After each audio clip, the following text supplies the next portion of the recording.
Dave Ramsey doesn't want the best for you if he's only thinking you can make $1 million in 10 years. I don't love this take. Today, we are watching Dave Ramsey's video titled The 7 Baby Steps Explained.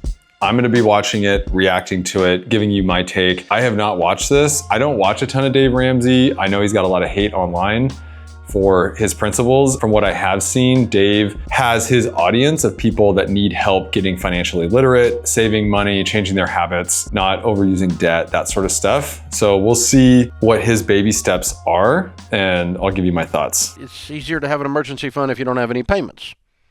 And so you need to get out of debt first. Because, of course, I learned my lesson the hard way, going bankrupt and getting out of debt, and learning how important it was to be debt-free as a... It is important to reduce or eliminate debt, especially in the beginning of your financial journey. I was in credit card debt in my 20s. I had like $20,000 to $25,000 worth of credit card debt that I had to crawl out of. I hired one of those services and just made payments until I was out. If you have debt, like credit card debt, it is stealing money from you every month to even, 1, pay the debt down, and then 2, save money. So I do agree with this. Good debt, I like good debt. He's talking about bad debt. Well, I don't know. He might be talking about both. What is the shortest distance? And we need a path to run on, because the way you eat an elephant, it's overwhelming. Do I do my 401k with the match or my kid's college? Yeah, the way you eat an elephant or tackle a big problem like becoming financially independent is 1 bite at a time, or 1 small step at a time. He's describing, how do I make decisions? Do I invest in my 401k match, meaning my employer gives matching contributions based on what I contribute, essentially free money, versus investing in a college fund for my kids? And these are the real decisions that everyday Americans have to make. And it all starts with baby step 1, having this foundation, saving $1,000 for a starter emergency fund. I think this is a great first step. If you don't have $1,000 saved up, you're in trouble. Like, for real. And if you're sitting there like, oh, how am I supposed to save $1,000? That's exactly right. If you can't figure out how to save $1,000 right now, you need to go change things in your life. They might talk about this, but the $1,000 saving hurdle is meant to show yourself that you can actually implement new habits that get you out of a bad situation and into a good one. It's you giving yourself confidence by saying, I can do this, by being able to save $1,000. If you have $1,000 already, great. Just set that aside. That's your baby step 1. Any money you have that's not retirement, anything you can sell that is not retirement, you're going to liquidate it. If it's not retirement, you got some stock over here that grandpa left you. You got a gold bar under your bed. I don't know what it is, but you got any money that's above $1,000. Maybe you got $10,000 in a savings account. That's $9,000 you've got that you don't need past baby step 1. We're going to put it all on baby step 2. And baby step 2 is the famous one. That's the debt snowball, where you list your debts smallest to largest. You pay minimum payments on everything but the little one, and you attack the little one with a vengeance. Okay, so he said, anything you have that's not $1,000, so you put $1,000 aside and that's your first step, great. Then anything else you have a gold bar, you got stock, you got anything else, you sell everything and you go start paying down high interest debt. I don't know if I agree with this totally, because that would mean, like, let's say I have an investment property and for some reason I don't have much money, or I have credit card debt. I'm not going to go sell my investment properties to necessarily pay down my credit card debt. I'm going to go try to find another way to go make more income to pay my credit card debt down. Or I'm going to go get a 0% interest credit card and transfer, which still needs to be paid down. But I don't know if selling everything, I think selling things in general work to give you cash, and that can be better to get you out of debt. But I think you need to evaluate the right move. Side note, baby step 1 should not take you more than 30 days. Okay. $1,000 in 30 days. I think this is a struggle for a lot of people. But again, that's another flag to say, how can I make $1,000 in 30 days and save it in a bank account? And if I can't do that, I need to change something. If I can do that, great. Go do it as soon as you can.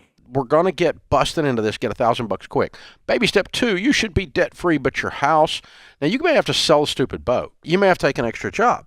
But most people that have followed the Total Money Makeover baby steps in Financial Peace University are debt-free inside of 2 years. It's a good goal. If you have a lot of credit card debt and you have a boat, I mean, I know it's tough, but you put yourself in a situation where you're probably feeling a lot of stress and you're probably feeling a lot of tension, and you want to keep the boat, you want to have fun with the family, but you've got a lot of credit card debt mounting up. The way that I look at this is delayed gratification. So he's saying in under 2 years, people can be debt free. So that means sell your boat, wait 2 years until you're debt free, and then go reevaluate what you want to go buy. But you're going to have to delay gratification a little bit to get yourself out of a bad situation, because bad debt, credit card debt, high interest debt is a bad situation. It doesn't stop until you get rid of it. The other thing to think about with debt, especially bad debt, is you essentially just gave yourself a raise. You essentially just increased your cash flow.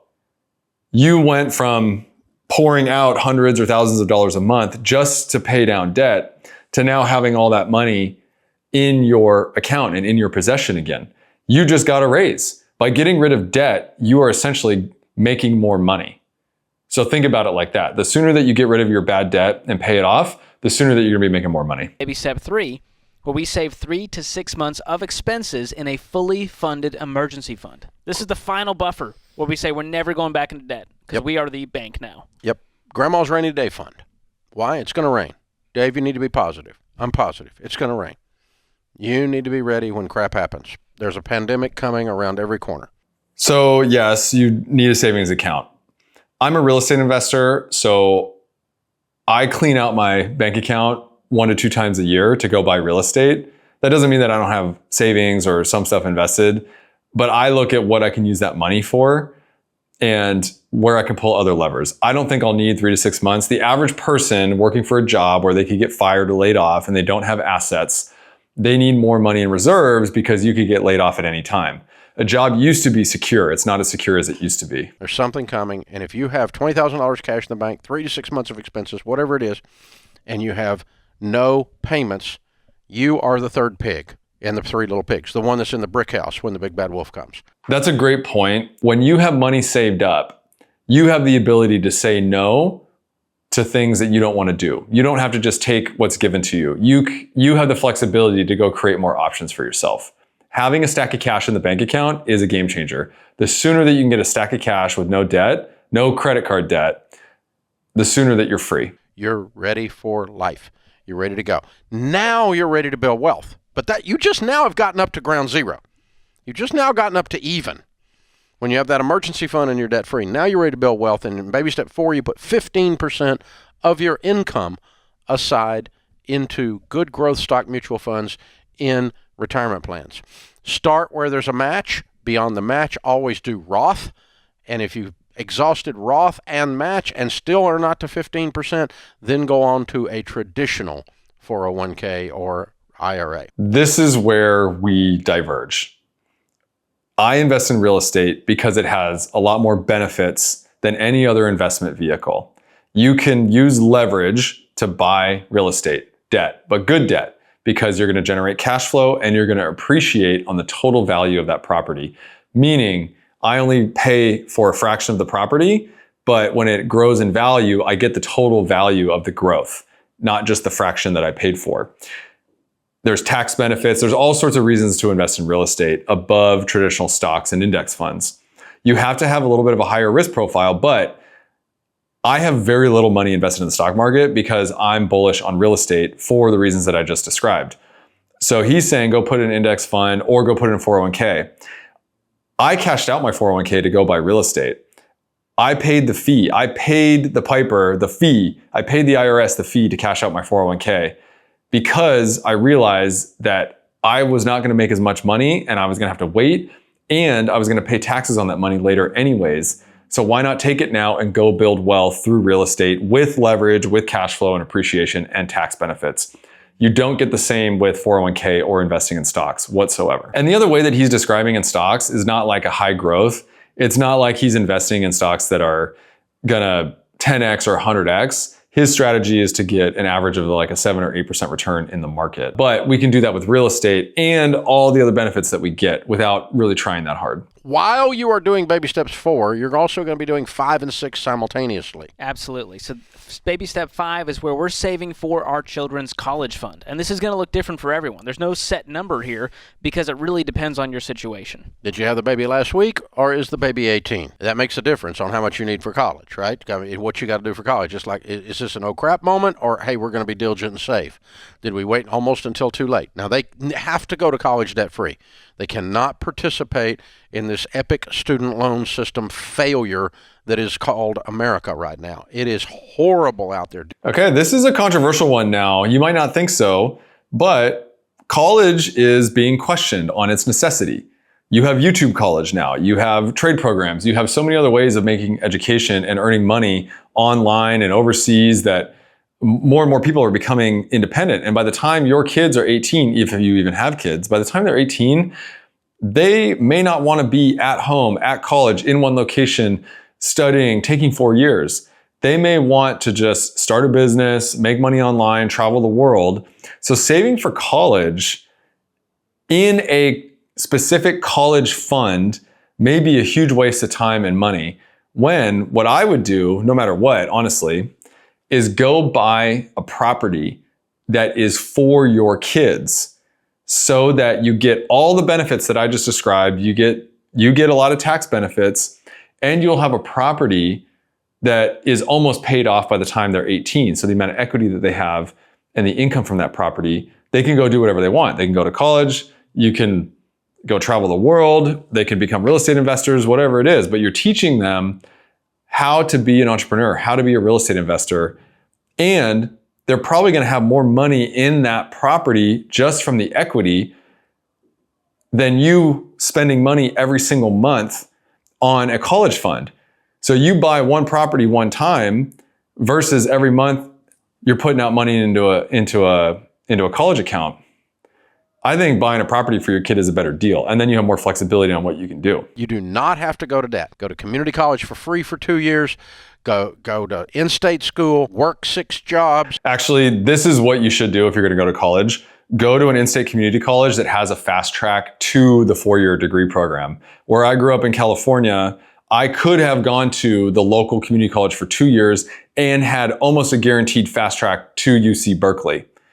Maybe I should have done that. I don't know. But it's the cheaper, more efficient way, and it's lower risk because you're going to community college instead of going to college right away. And you are not in as much debt because you're going to community college versus traditional college. They got to have the conversations. That's where it starts. And there's a reason you say baby step 4, invest for yourself before the kids, because there's a 100% chance you're going to retire. There's a 50-50 chance or less these days that your kid's going to go to college. See, they're talking about retirement, and I'm trying to live an integrated life right now. I don't want to work, and just retire and then die. At my corporate job, every month or more frequently, there was an email of someone retiring. And then within a week, a month, a couple weeks, either they or their spouse had died. It was so frequent when I was at corporate, it was shocking, because all they had to live for was their job, getting up every single day. And then by the time they retired, their body just gave up. That is not the life that I want to live. That is not the life I want you to live. We deserve to enjoy our time to the fullest here on this earth. We can be productive. We can create. We can build. We can invest. We can become wealthy. We can help people. And we don't have to go the traditional route. So Dave's way of thinking is for people that are planning on retiring at 65, maybe sooner, and giving advice to those people. My advice is grow your income, live an integrated life, invest in real estate. Let's keep going. This is important. So while you're doing 15%, you do whatever you need to do for your kids' college, whatever you decide to do for your kids' college. Beyond that, if you can find any money, you do that on baby step 6, and that's pay off your house. Start chunking on the house. Now, when you're in 1 through 3... I hate this take. If you have an interest rate 7% or below, 7% might be the time that you decide that you start paying off your house before going and investing in anything else. Most of us, if we bought through the COVID era, we're at 2, 3, 4, maybe 5%. What you're doing is you are putting more money to your principal and you're only getting a return equal to your interest rate. So if you have a 2.5% interest rate and you're paying down your mortgage faster, you're only getting a 2.5% return. You can do so much better in so many different areas. And if you're paying down your principal, you don't get access to that money. That money just disappears. Yes, you pay off your property or your house sooner, but you don't actually have that available to you. If you take that same money and go put it into an index fund or go invest it in another piece of real estate, that money is going to work for you and you have access to that money. You're not freeing up any additional capital or any additional money by putting it into your property. And you're only getting a 2.5% to 4% return based on your interest rate. This is my least favorite take of all. And what you're doing when you own a property is with the appreciation and the leverage, that's allowing you to grow your equity. Allow the equity to grow naturally over time and pay down the principal over time. Look at the opportunity cost of where you're putting your money. So the opportunity cost is I could either pay down my mortgage faster at 2.5% and get 2.5%, or I could go get 5% in even like a CD or a bond or just a high yield savings account. I can get 5% and I can access that money at any time. So the opportunity cost is what you're losing out on by going that route. I don't love this take. You are gazelle intense like a gazelle running from a cheetah. When you're in 4 through 7, you're not intense anymore. You are now intentional. You're just doing it on purpose. But you're no longer on beans and rice. You're on beans and rice, rice and beans. Scorched earth on 1 through 3 till you get those 3 things done. I do like that. I've had to do this multiple times throughout my life. The first time was really getting out of credit card debt. Then it was saving to go quit my job and live in the van because I wanted to make sure I had enough money to live on the road, had to get rid of things, didn't want to buy new things because we had to take it with us in the van. And so it was first paying down all my credit card debt when I was in my 20s, then saving to go buy the van, saving to go live in the van. And then as we were scaling our real estate portfolio, cutting back on all of our expenses because we were so focused on growing our portfolio and growing our income that it was really important to cut back on expenses so we could save for the next down payment and go buy the next property, right? We wanted to make sure that we were taking full advantage. So I say, you do have to go through seasons of sprints where you're so intently focused and so like maniacal, but I want to focus on growing my real estate portfolio and being maniacal about that. I don't want to be maniacal about paying down my primary residence.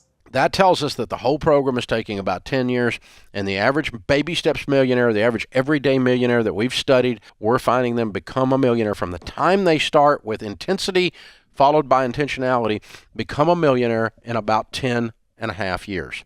I became a millionaire in less than 3 years by investing in real estate. Their plan is way too slow. And $1 million in 10 years is not worth a lot. I want to make another 10, 20, $30 million in the next 10 years, more. You can do that through real estate. His plan to be a millionaire, he's talking about $1 million in net worth, including investments and maybe some cash in 10 years. That is way too little. You could do that if you got a promotion at work and just saved a lot. I want to create true wealth. I became a millionaire in less than 3 years through real estate. And then I doubled that and doubled that. This is a bad plan. 11.2 years, 10.6 years are the two numbers we keep running into. So this is completely possible. Yeah, and once you pay off that house, it's time to build wealth and give outrageously. I want you to know you can have so much more than you think you can right now. You can be a multi-millionaire in the next 3 to 5 years. You won't have that necessarily in your bank account, but you can be a multi-millionaire by owning real estate that pays you cash flow, reduces your tax bill, and creates true wealth for you. The real magic happens after 3 to 5 years when you start trading up and buying bigger and bigger assets and creating more equity. But you can be a multi-millionaire in the next 3 to 5 years. Do not let Dave Ramsey tell you that you can only be a millionaire in the next 10 to 15 years by paying down your house. Dave Ramsey doesn't want the best for you if he's only thinking you can make $1 million in 10 years. I want you to have $10 million in the next 3 to 5 years. And it's possible. Trust me. You will be a millionaire shortly after your home is paid for if you don't at that moment. and then you continue to build wealth, and you raise your generosity, and you continue to build wealth, and you raise your generosity, and you enjoy the money. You can enjoy the money so much faster. You can live an integrated life so much faster. You do need to buckle down. You do need a season of sprinting. You do need a season of focus. You do. 3 to 5 years and you will be a multi-millionaire. You need to delay gratification. You need to reduce expenses. You need to go all in on building your real estate portfolio and creating wealth. But do not let Dave Ramsey fool you and make you think that it's going to take 10, 11, 12 years. You will have it much, much sooner. The only 3 things you can do with money, and you should do all of them at baby step 7. And that's the route you're going. That's where you are. That's who you are. That is the baby steps. Okay, that was the baby steps. Step 7 was give back, or give back radically, I think they said. And I agree with that. I'm in a season of giving back. Me sharing this stuff with you and making these videos is me giving back. I'm not selling you anything. All I want is for you to live a life of freedom, and I want you to understand that it's so much closer than you know that it is. It is literally just you taking small, consistent actions every single day towards your dreams and having such a diabolical focus on you getting out of the trap in whatever situation you're in. If you want to quit your job, if you want to travel full time, if you just want to take a break, if you want to go live in a van, if you want to go explore the world, you deserve that. You do not deserve to be trapped in a 40-year career with Dave Ramsey telling you that you're going to be a millionaire in 10 to 15. That's nothing. You can make so much more. You deserve so much more. So while I agree with a lot of what Dave has to say, especially the foundational steps, you can make so much more money and live an integrated and free life where you have the choice to do whatever you want, when you want, with whoever you want. I'm Kassidy Warren. Follow me on Instagram at Kassidy.Warren. I'm so interested in your journey and what you're buying and how it's going. Are you quitting your job? Please send me a DM on Instagram. I'm at Kassidy.Warren. Hit that like button, hit the subscribe button, and I'll see you next time. Peace.